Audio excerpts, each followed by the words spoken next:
qui est entre le plus puissant entre le prophète Mohammed et Jésus-Christ? Et qui est le chemin de la vérité? Et qui va juger au jugement dernier? Okay. Alors le plus puissant c'est Jésus-Christ, bien sûr. Pourquoi? Parce que Matthieu 28, 18. Tout pouvoir m'a été donné dans le ciel et sur la terre. Donc Jésus a tout pouvoir. Contrairement à Mohamed, il n'avait pas tout pouvoir. Jamais il y a écrit dans le Coran ou dans les hadiths que Mohamed a tout pouvoir dans les cieux et sur la terre. Le seul prophète qui a tout pouvoir, c'est Jésus. Matthieu 28, 18. J'ajoute à Matthieu 28, 18, Jean 17, verset 2.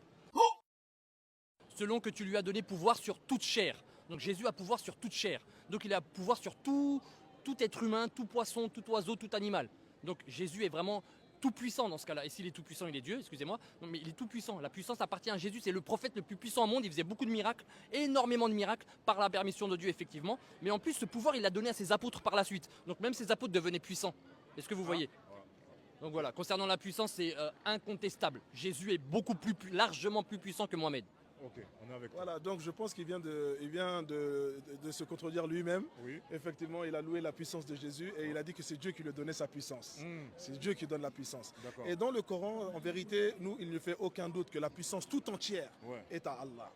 Toute la puissance tout entière. C'est-à-dire que les prophètes, aussi puissants soient-ils, ne tirent leur puissance que de Allah. Le maître de la puissance, le seigneur de la puissance, c'est Allah, l'unique. C'est-à-dire autorité à ses messagers, hein, c'est-à-dire de faire, c'est-à-dire ce qu'ils font, c'est-à-dire écarter la mer en deux, c'est un miracle, Oui, oui. écarter la mer en deux, être avalé par un poisson et ne pas mourir, le fait est, c'est-à-dire de commander au vent et de parler aux animaux, encore une fois, ça c'est les miracles que les prophètes font avec l'autorité d'Allah. Par exemple, dans le Coran, Dieu il dit quoi?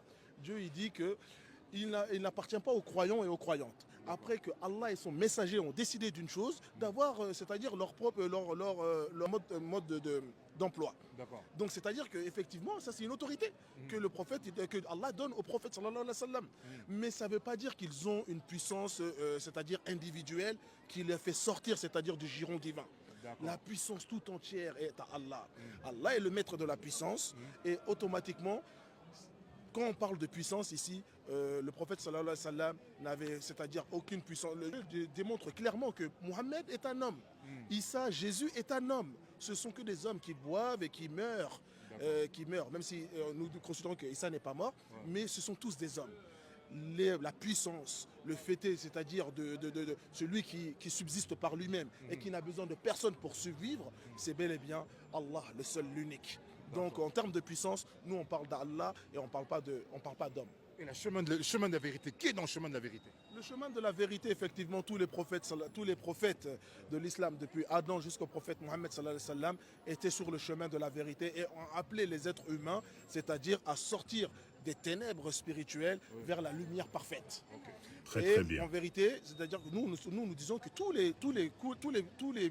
les prophètes sont musulmans. C'est-à-dire qu'ils sont soumis à la volonté de Dieu. Oui, effectivement. Donc, ils sont ceux par qui, c'est-à-dire Allah passe pour faire connaître sa volonté, ses lois et la direction. Ils le sont sans péché, en vérité, parce que en vérité, nous ne reconnaissons pas que les prophètes commettent des péchés. Ils peuvent commettre des erreurs de jugement. Effectivement, c'est humain. Mais de dire qu'ils commettent des péchés en tant que tels, non, ça n'existe pas. Les prophètes, c'est-à-dire, sont l'exemple.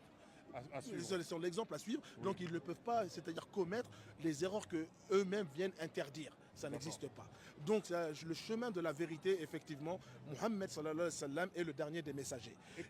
Le dernier des messagers, on lui a révélé le Coran qui est un guide vers un chemin droit, un chemin dans le monothéisme pur, sans idolâtrie aucune, qui fait revivre, c'est-à-dire la volonté, c'est-à-dire de tous les prophètes qui sont passés après lui et avant lui.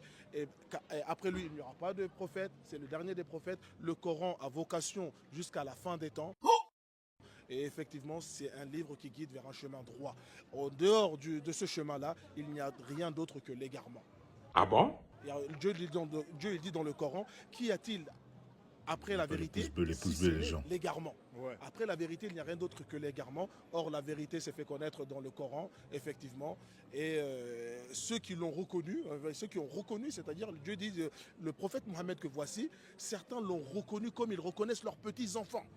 Ils D'accord. reconnaissent le prophète Mohammed, ils savent que c'est le prophète Mohammed, mais ils se refusent à croire en lui parce que la passion a pris dessus sur, c'est-à-dire la recherche de la vérité. D'accord. Voilà. Tu es d'accord avec lui? Non, je pense Euh,